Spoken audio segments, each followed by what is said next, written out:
मौजूद हैं मध्य प्रदेश के मुख्यमंत्री मोहन यादव जी। बहुत बहुत स्वागत है सर आपका। जी बहुत अभिनंदन आपका भी। हम सड़कों पर उतरे हैं, जैसे आप रैलियां कर रहे हैं वैसे हम नेताओं के इंटरव्यूज़ कर रहे हैं। जी। और कार में सरकार, जहां पर आपसे होंगे बहुत सारे सवाल। तो आप तैयार हैं? जी बिल्कुल तैयार है। सबसे पहले तो 29 सीटें मध्य प्रदेश की। जी। पिछली बार एक रह गई थी, चूक गए थे। आपके विरोधी ये कह रहे हैं कि इस बार एक नहीं, सबकी सब चूकेंगे। सबकी सब चूक जाएंगे आप। कौन कह रहा है जरा बताइए ना, हम तो बताइए का देखा। वो खुद कह रहे हैं हम तो बाहर आके उम्मीद कर रहे हैं कांग्रेस के लोग। और आप ध्यान दीजिएगा कि यहाँ समाजवादी पार्टी और कांग्रेस ने गठबंधन किया। गठबंधन में उनने खजुराहो सीट समाजवादी पार्टी को दी, 28 कांग्रेस ने ली। समाजवादी पार्टी ने पहले अपना प्रत्याशी हटाया तो खजुराहो खाली कर दी।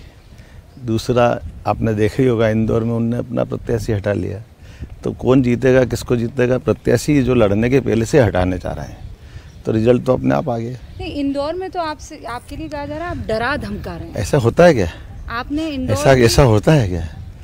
कोई कांग्रेस का प्रत्याशी टिकट जिनको देते हैं उससे पूछोगे नहीं तो वो लड़ना नहीं चाहता है, इसके लिए हम क्या करेंगे? नहीं, लेकिन विपक्ष कहता है हमारे पास सबसे बड़ा वोट बैंक है, पिछड़ा हमारे साथ है। ये जो एक विपक्ष की ये धुर्रियां उड़ रही है मुस्लिम और यादव समाज देखिए, उनके साथ ये एमवाई समीकरण उनका सबसे ऐसा है।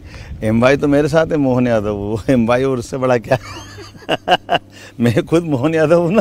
तो आप अच्छा। तो मैं इसको नहीं मानता, लेकिन मेरा ऐसा कहना है कि जो ये दायरे में लेके चल रहे थे जातियों की, पर्टिकुलर कास्ट के आधार पर टिकट देने की, वो उनके मुंह की खाई। मैं चाहूंगी कि आप जरूर।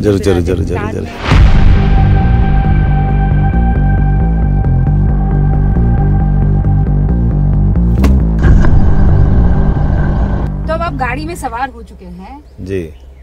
कांग्रेस आप पर ये आरोप लगा रही है कि अगर आप लोग आए तो आप संविधान को खत्म कर देंगे, बदल कर रख देंगे। संविधान को जितनी बार कांग्रेस ने बदला है उतना तो कोई सोच ही नहीं सकता है। कदम कदम पे संविधान की आत्मा की एक तरह से हत्या कर दी कांग्रेस ने। बताइए, इंदिरा गांधी जी चुनाव हारी और उनने अमेंडमेंट करके आपातकाल लगा दिया।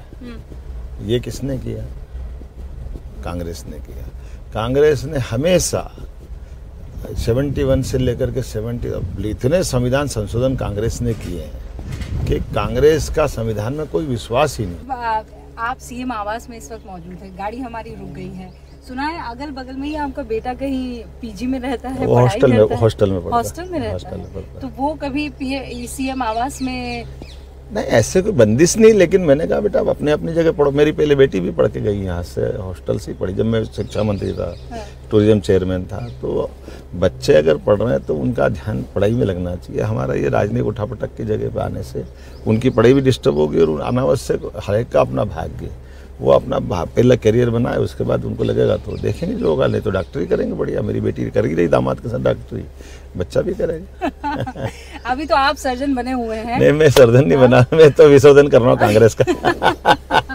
ये देखिए, ये बड़ी बात कह गए हैं। मैं सर्जन नहीं, मैं विसर्जन कर रहा हूँ यहाँ पर कांग्रेस का। कांग्रेस की मानसिकता का विसर्जन जरूरी है, कांग्रेस का विसर्जन जरूरी, क्योंकि कांग्रेस ने अपनी सड़ी गली व्यवस्थाओं के आधार पर पार्टी को ऐसी बुरी स्थिति में खड़ा कर दिया कि पार्टी के लोग रोज छोड़ करके भाजपा ज्वाइन कर रहे हैं। हाँ, हमारे यहाँ लगभग 2.5 लाख से ज्यादा कार्यकर्ता भाजपा ज्वाइन कर चुके हैं। पूरे हिंदुस्तान को पता है जो राम को लाया उनको हम लाएंगे। हाँ, आप जी बिल्कुल। बीजेपी जैसी हवा भी ऐसा काम करेंगे ना।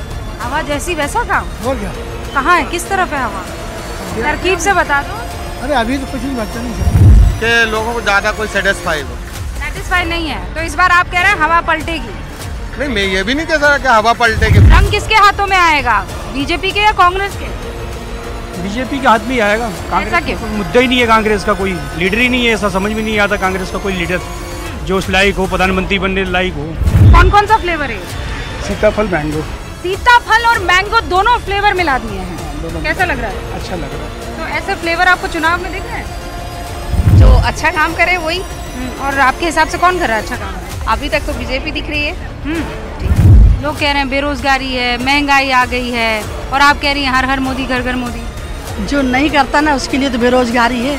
हम जैसे लोग को बेरोजगारी नहीं, हम तो बड़े मस्त कमाते बिंदास जी रहे। जीतू पटवारी मौजूद हैं जो आज कार में सरकार में सवार होंगे और सवालों के जवाब देंगे। आपका बहुत बहुत स्वागत है। धन्यवाद, आपका भी स्वागत है। कैसे हैं? आइए आइए आइए विराजिए, गाड़ी में होंगे सारे सवालों और जवाबों के सिलसिले।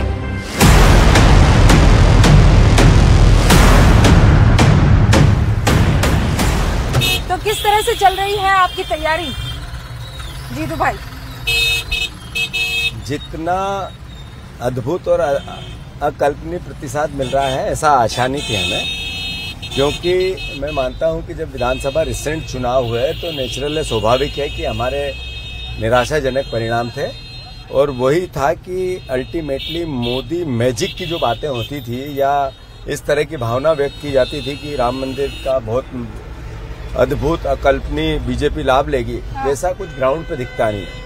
लेकिन ग्राउंड पर जो दिख रहा है वो ये है कि आपके साथी भाग रहे हैं। आपका कैंडिडेट आपके गृहनगर से अपना पर्चा वापस ले लेता है, आपके नाक के नीचे। यही लड़ाई है कि नरेंद्र मोदी जी को जब कांग्रेस पार्टी, राहुल गांधी जी ये कहते हैं कि लोकतंत्र खतरे में है, संविधान खतरे में है, आरक्षण खतरे में है, जब वो कहते हैं आपके वोट का अधिकार जा रहा है, हम जब बात करते हैं फ्रीडम जा रहा है जर्नलिज्म का, तो जब हम ये सारी बातें करते हैं तो यही तो लोकतंत्र खतरे में है, हत्या हो रही है उसकी। नहीं, बिल्कुल सही है। लोकतंत्र की हत्या कैसे हो रही है तो उसके कई सौ तरीके, उसमें एक तरीका ये भी है, पहले हम देखते थे बूथ कैप्चरिंग होती थी, फिर हम देखते थे सरपंचों के फॉर्म विड्रा किया जाता था, पार्षद निर्विरोध हो जाते थे, कभी विधायक निर्विरोध होते हम नहीं देखते थे। नहीं, पर सिपाही क्यों आपको धोखा देकर जा रहा है? ये इसलिए जा रहा है कि सरकार ने अपनी ताकत का दुरुपयोग किया है, उसने अपने धन बल का दुरुपयोग किया है। आपके सिपाही अपनी नाजुक हैं? नहीं, बात नाजुक की नहीं है, बात ऐसा कौन व्यक्ति है संसार में जिसमें कुछ कमी नहीं हो?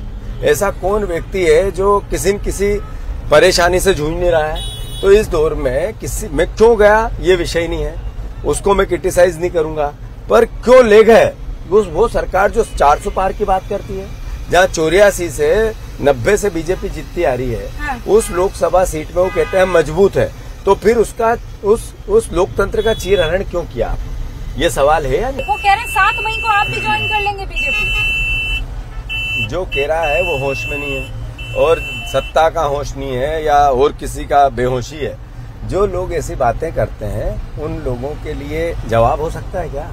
और मैं ये नहीं कहता कि अगर वो ये कहते हैं इसका मतलब है कि वो लोकतंत्र की हत्या करते हैं। 29 में से कितनी सीटें मध्य प्रदेश में? ये मेरा आखिरी 50 सीटें आप लेंगे? 50%, 50%। हाँ, 50% में से 50% आप ले जाएंगे? लेंगे, बगैर नेताओं के, बगैर कैंडिडेट। रिजल्ट आएगा तब बात करेंगे। वो कह रहे हैं 29 की 29 इस बार, एक जो छूट गई थी वो भी ले लेंगे। वो उनका लॉजिक बनता है कहने का, क्योंकि वो पहले 28 लाए थे, और लॉजिक बनता है उनका कहने का कि उनके पास रावण के सिद्धांत मूर्त रूप रहते हैं। वो रावण जैसे बोलते हैं ऐसा करेंगे अब की बार 400 पार, यानी वो क्यों बोलते हैं? ऐसे ही रावण बोलता था कि मुझसे शक्तिशाली कोई नहीं है, मेरी सोने की लंका है, मैं सीता का भी हरण कर लूंगा। ये कहते हैं हम कैंडिडेट का भी हरण कर लेंगे, हम कैसे भी अभी लोकतंत्र में वोट के अधिकार को जिंदा नहीं रहने देंगे, अब की बार 400 पार। वो यही तो कहना चाहते हैं। हम रावण जैसे नहीं हो सकते, हम राम जैसे हैं। वो अहंकारी हैं और आप प्रैक्टिकल हैं। जीतू पटवारी जी, बहुत बहुत शुक्रिया हमसे बातचीत करने के लिए और अपना कीमती वक्त, वो भी जब आप चुनाव प्रचार में है, निकालने के लिए आपको बहुत सारी शुभकामनाएं। थैंक यू, खूब ढेर सारी।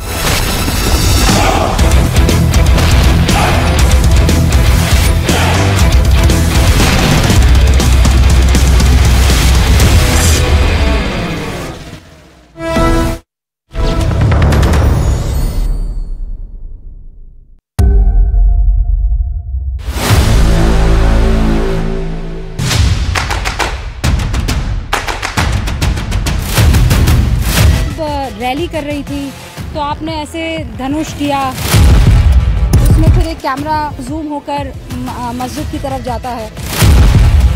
कहा गया कि आपने पूरा कम्युनल बना दिया इस इलेक्शन में।